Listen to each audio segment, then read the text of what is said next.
Good night.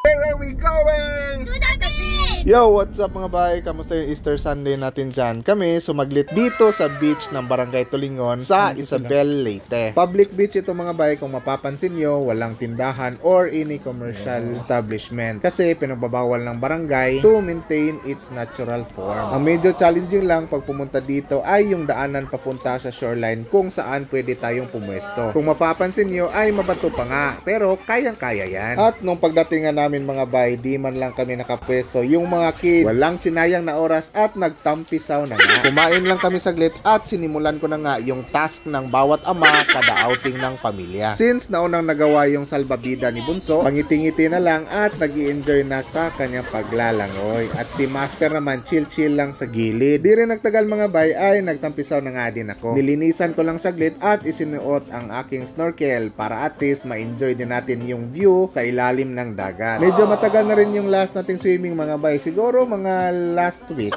De, joke lang mga bay. Siguro mga November or October. Although yung tinitirahan namin ngayon mga bay, merong beach na malapit. But of course mga bay, basta paulit-ulit na, medyo magsasawa ka rin ng slide. Kaya di talaga maiwasan na mag-i-explore tayo sa ibang lugar. And speaking of mga lugar mga bay na magandang i-explore, kung di pa kayo nakapunta sa mga isla dito sa Leyte, ay puntahan nyo kung may pagkakataon. Andyan yung Canigao Island, Cuatro Islas at Kalangaman at marami pang iba. Aside sa kulitan mga bay, sobrang nai-enjoy namin ang lugar. Kahit di ganun kalapad yung shoreline, meron itong white sand at ang linaw ng tubig. Nakaka-relax talaga. Idagdag mo pa dyan ang natural rock formation na nakapalibot sa shoreline. Ako, sobrang relaxing. Dito nga mga bay ay nagpapasikat ako kay Master. Ini-inflate ko yung built-in na salbabida ko. Napaka-elastic talaga pero parang mas nagmukha akong bola kaysa salbabida. Kaya pagkatapos na ma-inflate mga bay ay sinubukan natin para matest naman natin kung effective yung ating kalokohang ginawa. Kaya dali-dali tayong pumunta sa tubig at hinahawakan ko talaga para hindi lumabas yung hangin. At unti-unti nga tayong humiga mga bay. Siguro alalim niyan mga nasa 3 feet. Sakto lang para hindi sumayad yung ating puwet o yung ating katawan. Makalipas ang ilang segundo mga bay, ayun, effective yung ating kalokohan. Kinaya naman ng ating built-in salbabida at yun na nga, lumutang tayo mga bay.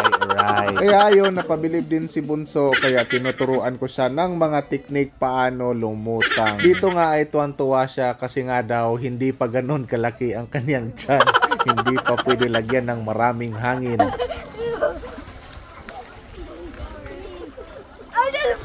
So that's it mga bay. Thank you very much for watching. Happy Easter sa lahat. Kita-kits sa susunod na video. Alright.